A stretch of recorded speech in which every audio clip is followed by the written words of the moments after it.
नमस्कार आदाब दोस्तों, आप सभी का जनता टीवी हिंदुस्तान में स्वागत है। मैं इस वक्त हावड़ा के टिकापाड़ा इलाका में हूँ। हमारे साथ यहाँ के मशहूर शख्सियत जनाब इस्लामुद्दीन लाला साहब हैं और उनके साथी हैं। उन लोगों से हम बात करके जानेंगे कि जो रिज़ल्ट जो हुआ है उस पर उनका क्या कहना है, रिज़ल्ट के बाद जो स्थिति है उस पर क्या कहना है और आज जो ईद का मौका है उस पर भी इनका क्या कहना है। तमाम बातों पर हम बात करेंगे। हमारे साथ है इस्लामुद्दीन लाला।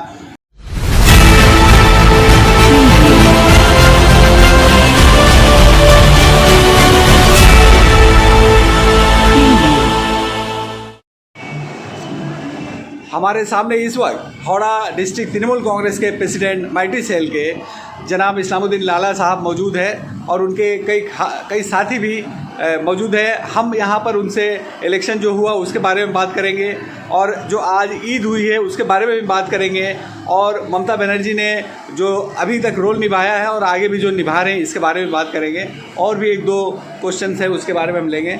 सबसे पहले ये जानने की कोशिश करेंगे, लाला साहब ये बताइए कि जो इलेक्शन हुआ है उसमें आपकी पार्टी का क्या रोल रहा है, लोगों का क्या रोल रहा है, आपका क्या रोल रहा है, थोड़ा बताइए। आदाब, नमस्कार। मैं आज ईद के दिन सारे भारत के लोगों का ईद का शुभेच्छा पेश करते हैं और दुआ करते हैं कि आज जो पूरे विश्व में बिलखसूस भारत में और हमारे पश्चिम बंगाल में सब जगह जो कोविड-19 का जो बीमारी फैला हुआ है, अल्लाह इसको जल्द से जल्द इस बीमारी को से निजात दिलाए हम लोगों को और हमारे देश फिर उठ खड़ा हो, तमाम अवाम फिर खुशियाँ मनाएं एक साथ, ईद, दिवाली और दुर्गा पूजा, क्रिसमस का, यही हम लोग चाहते हैं। आपने जो सवाल किया कि आपके पार्टी का क्या रोल रहा और ममता बनर्जी का क्या रोल रहा, मैं आपको बता देना चाहता हूँ कि जो लोग काम करते हैं वो काम के जरिए जीत कर आते हैं। आज जो लोग बात करते हैं उनकी ज़्यादा दिन तक नहीं चलती है। देखिए आज तमाम मीडिया जिस तरह से इलेक्शन से पहले तमाम, आप लोग बुरा मत मानिएगा, किसी दूसरे बात का मत लीजिएगा, बहुत से मीडिया जो है बीजेपी के गिरफ्त में आ चुके थे और कुछ मीडिया लालच में भी आज गए थे, लेकिन बहुत से मीडिया जो अपने ज़मीर को बिक्री नहीं किए थे वो पूरी कोशिश किया था न्यूट्रल होकर काम करने का। इन तमाम मीडिया वालों को मैं शुक्रिया अदा करता हूँ। देखिए ये भारत है, भारत में जो है ज़्यादा दिन तक खाली मुंह से बकने से बात नहीं होता है, काम करने पड़ता है। ममता बनर्जी पूरे आज 11 सालों से जिस तरह से उन्होंने काम किया है अपनी गवर्नमेंट में, इसी की बिना पे ये जीत हुई है। आप लोगों ने सुना होगा कि खेला होबे तो बोली थी, लेकिन किस बेसिक पे खेला होबे ये सोचना चाहिए। अपोजिशन वाले इस बात को मुद्दा उड़ाए थे कि खेला होबे, ये लोग क्या बोलना चाहते हैं। हम लोगों की दीदी, मुख्यमंत्री, हमारे मिनिस्टर, हमारे कर्मी, सब हम लोग तमाम लोग जो है हम लोग मिल के यही खेला होबे हम लोग बोले थे कि जो तरक्की इस बात पे हुई है शिक्षा के ऊपर में हम लोग, और जो रोड नया रोड बना और तालीम के ज़रिया और तमाम लोगों पर जो हम लोगों ने ग्रिप जो है मजबूत की, ममता बनर्जी ने जो काम किया उसी की वजह से ये खेला का रिजल्ट है जो आप लोग के सामने में है। 213 से 14 आप देख रहे हैं कि आज टीएमसी के उम्मीदवार जीत कर आए हैं और ये लोग जो अपने दिल को खुश करने के लिए बोल रहे हैं कि 3 से हम लोग 75-76 हो गए। आपको जानकारी होना चाहिए, कल उनके 2 एमएलए जो है वो अपना रिजनेशन किया है और वो बोल रहे हैं कि हम लोग बीजेपी में नहीं रहेंगे। आने वाले दिन में देखिएगा 73 से घट के फिर वो लोग 3 में आ जाएंगे और पूरे भारत में अब जो 2024 में जो लोकसभा इलेक्शन होगी उसमें तो देखिएगा जिस तरह से पश्चिम बंगाल में वो लोग 0 हुए हैं, फिर भारत में भी 2024 में लोकसभा के इलेक्शन में वो लोग 0 होंगे। जी, ये कहा जा रहा है कि इलेक्शन के बाद से जो है तृणमूल कांग्रेस के जो वर्कर है वो लोग जानबूझ के बीजेपी के लोगों को मार रहे हैं। नहीं, आप ये जान लीजिए कि ये बीजेपी वाले ये दंगा कराने का कोशिश कर रहे हैं। ये कामयाब नहीं हो रहे हैं। ये लोग ये कोशिश कर रहे हैं कि किस तरह से अब ये रिजल्ट हो जाने के बाद भी हिंदू मुस्लिम दंगा लगाया जाए, वो लोग चाह रहे हैं। और ये जान लीजिए जब तक ममता बनर्जी यहाँ रहेगी ये दंगा नहीं हो सकता है।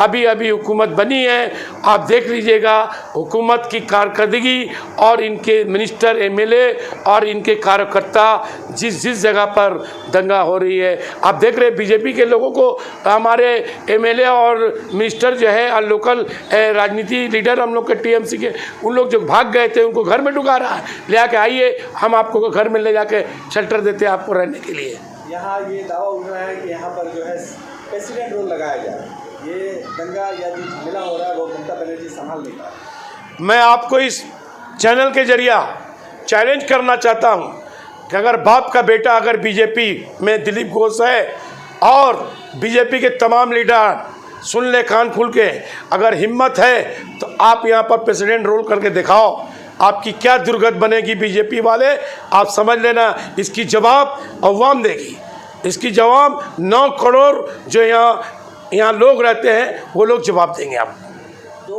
213 सीट टीएमसी जीती है जी। जो दुख की बात है वो ये कि नंदीग्राम में ममता बनर्जी हार। देखिए नंदीग्राम में भी हम लोग जीते हुए हैं, नंदीग्राम में भी हम लोग जीते हैं। ये तो इलेक्शन कमिश्नर का एक तोहफा पेश किया है मोदी ने उनको कि जैसे भी हो उनको ये हार उनकी हम लोग को इसको रिटर्न कीजिए कि हम लोग जीत गए हैं। ये तो हार गया है, शुभेंदु अधिकारी तो वहाँ हार गया है, वो तो हार गया है। एक आदमी का डिक्लेयर हो गया, वो भी कौन कैंडिडेट जो हमारे राज्य के मुख्यमंत्री हैं उनको डिक्लेयर कर दिया कि वो जीत गई इतने वोटों से। अब फिर थोड़ी देर के बाद साइबर डाउन हो जा रहा है, फिर थोड़ी देर के बाद माने इलेक्ट्रिक चला जा रहा है और उसके बाद बोल रहा फिर थोड़ी देर के बाद कि शुभेंदु अधिकारी जीत गया। ये क्या है? और एक इंटरनेशनल सवाल ले रहे हैं कि इजराइल जो है फिलिस्तीन में अटैक किया है, इस पर आपकी पार्टी का क्या स्टैंड है और आप क्या कहना चाहते हैं? देखिए हमारी पार्टी की जो स्टैंड है, मैं जिस कास्ट से बिलोंग करता हूँ, मैं यही अल्लाह से दुआ करूँगा, तमाम मुसलमान भाई दुआ करेंगे। और आज ईद के दिन में दुआ हुई है कि इजराइल जो अपनी नापाक कदम जो उठाने जा रहा है वो मुल्क तबाह बर्बाद होगा और फ़लस्तीनी इंशाअल्लाह उन लोगों को जीत की सहरा उन लोगों के सर पे होगी। लेकिन यहाँ जो अनभक्त है, जो मोदी के सपोर्टर है, वो लोग इजराइल की हमायत कर रहे हैं और कह रहे हैं कि जो कुछ हुआ अच्छा हुआ है और आगे भी होना चाहिए। नहीं, आप ये जान लीजिए कि हमारे तमाम हिंदू भाई नहीं, देश के भारत के तमाम हिंदू भाई नहीं, जो मोदी और उनके हमनवा के लोग कुछ जो है वही इसको तारीफ़ कर रहे हैं, इसलिए कि इजराइल से हम लोगों का मुल्क का कभी कोई ये कांटेक्ट नहीं था। ये तो बीजेपी वाले जो है ये कांटेक्ट को बढ़ाया है। हम लोग तो इस देश से हर वक्त नफरत किया है और हम लोग करते रहेंगे। फिर हम आते हैं स्टेट में, आप जैसा कि जानते हैं कि और कहा भी कि हमारे जो बीजेपी के जो लोग जीते हैं वो बाद में टीएमसी में आ जाएंगे और अभी तक जो आगे है, तो इसमें मुकुल राय की बात चल रही है सुब्रतो बख्शी के साथ और राजीव बनर्जी आपके बगल में है, क्या ये लोग फिर वापस आएंगे तो आप लोग रखेंगे इसको? सबसे पहली बात यह है कि मुकुल राय, हम लोग मुकुल राय की इज़्ज़त करते हैं। अब पार्टी सिद्धांत लेगी कि क्या होगी नहीं होगी, लेकिन हम लोगों का दरवाज़ा खुला हुआ है। अगर सुबह का भूला शाम को हम लोग के घर में आ जाएगा तो हम लोग से इसमें कोई बात नहीं। हमारी नेत्री जो अच्छे समझेगी, हमारे पार्टी के लीडरान जो अच्छे समझेंगे वो करेंगे। लेकिन आप जैसा कि जानते हैं ये लोग इनकी बीजेपी में नहीं गए हैं बल्कि शारदा और नारदा के कारण गए, तो ये केस अभी भी हल नहीं हुआ है, तो ये फिर कैसे आए? देखिए शारदा नारदा तो आज दे लीजिए 5-7 साल से चल रहा है ये केस, लेकिन आप जान लीजिए हर इलेक्शन के वक्त में ये मामला उठता है। क्यों? मैं तो ये कहना चाहता हूँ कि 3 महीना में आप डिसीजन लो ना।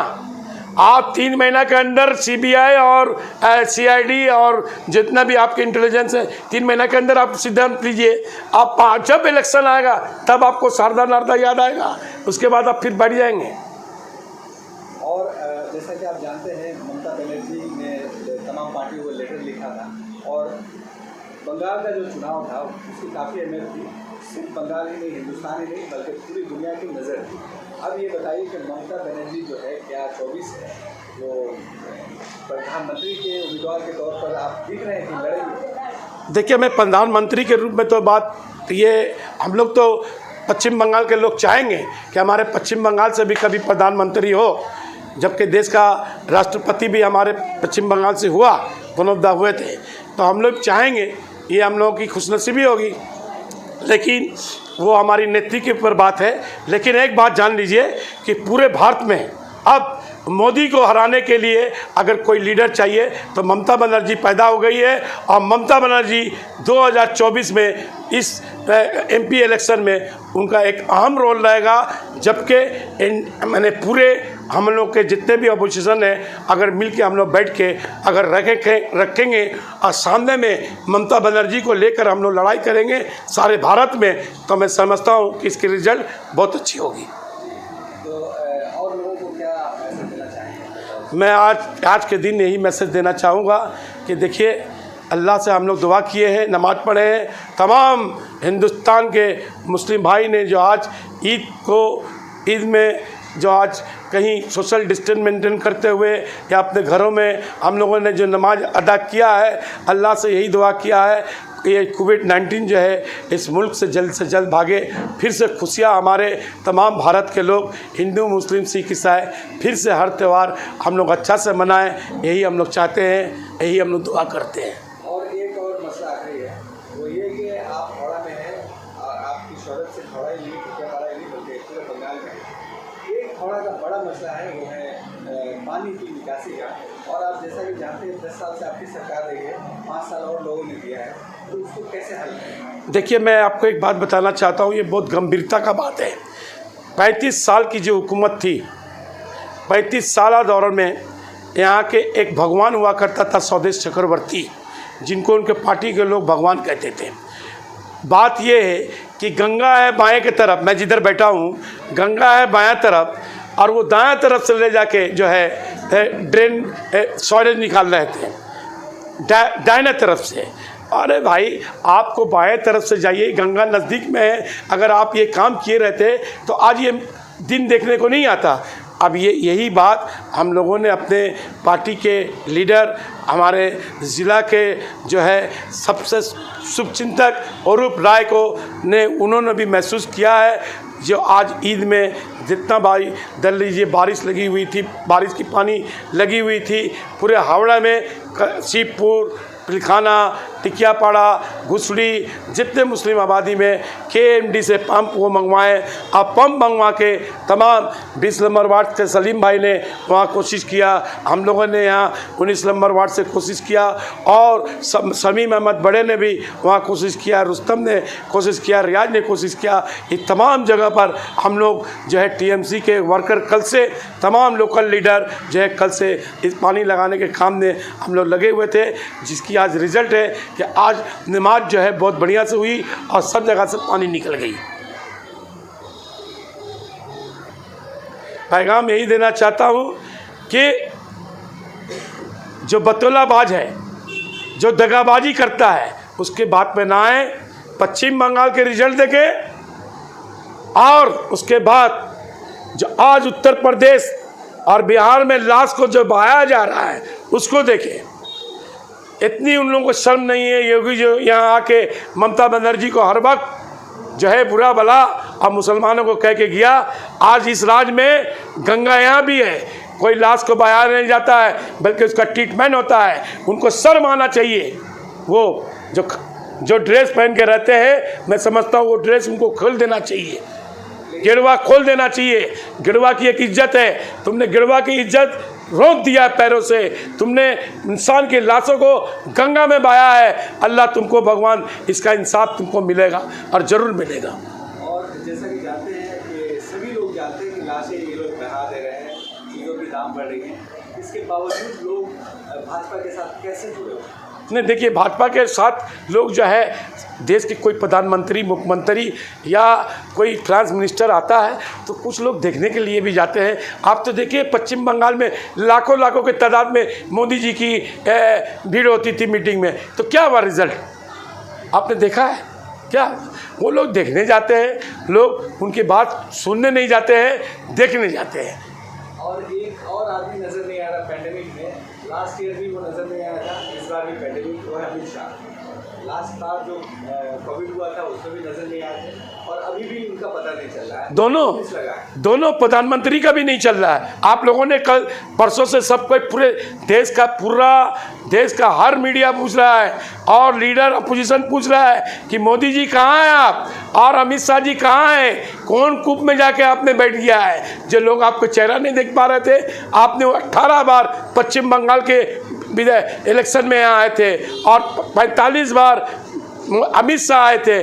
आज आप कहाँ हैं? आज पश्चिम बंगाल में आज जो है कोविड फैलाने वाले मोदी और अमित शाह है। वो लोग अगर अपने फौज को देश के जवान आरपीएफ को यहाँ और उसके साथ में इलेक्शन कमिश्नर, ये जो पश्चिम बंगाल में कोविड हुआ है, इलेक्शन कमिश्नर, देश के प्रधानमंत्री अमित शाह, योगी और उनके कैबिनेट पूरे जो है पश्चिम बंगाल एकदम बरी हो गया था। इसको फैलाने वाला यहाँ कोविड ये लोग हैं। अच्छा, अब देश के बहुत से इलाकों में लॉकडाउन फुल है, लेकिन यहाँ पर ममता बनर्जी ने पार्शियल किया, जजरी किया कि थोड़ा खुला रहेगा थोड़ा बंद रहेगा। क्या कारण है?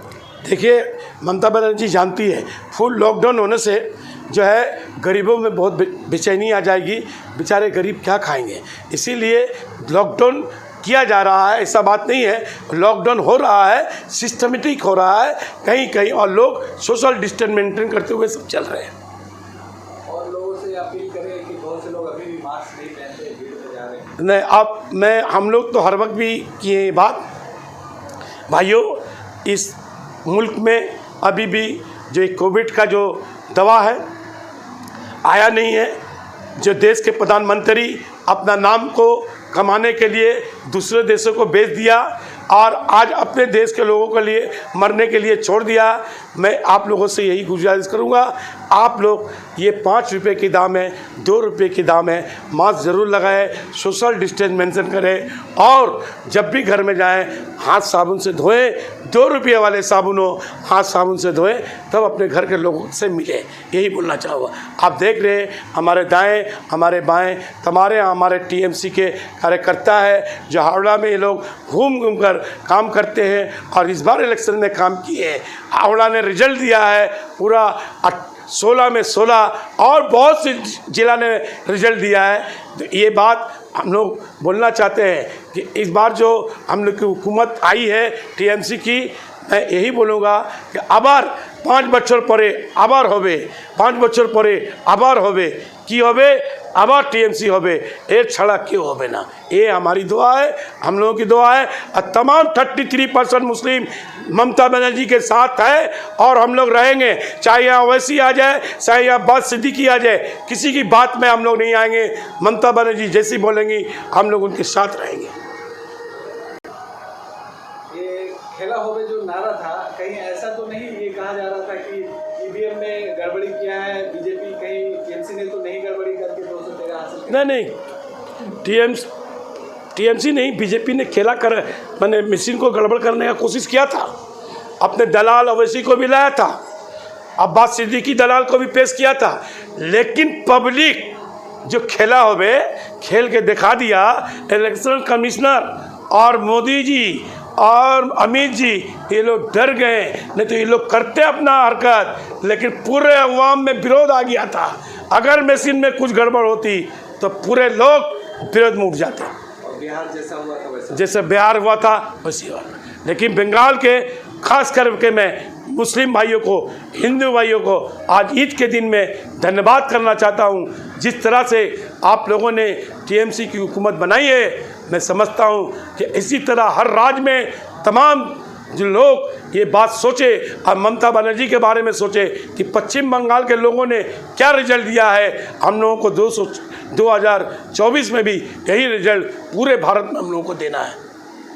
बहुत शुक्रिया हमारे साथ जुड़े रहने के लिए, और दूसरे अपडेट के साथ फिर हम आपके साथ मुलाकात करेंगे। तब तक के लिए शुक्रिया।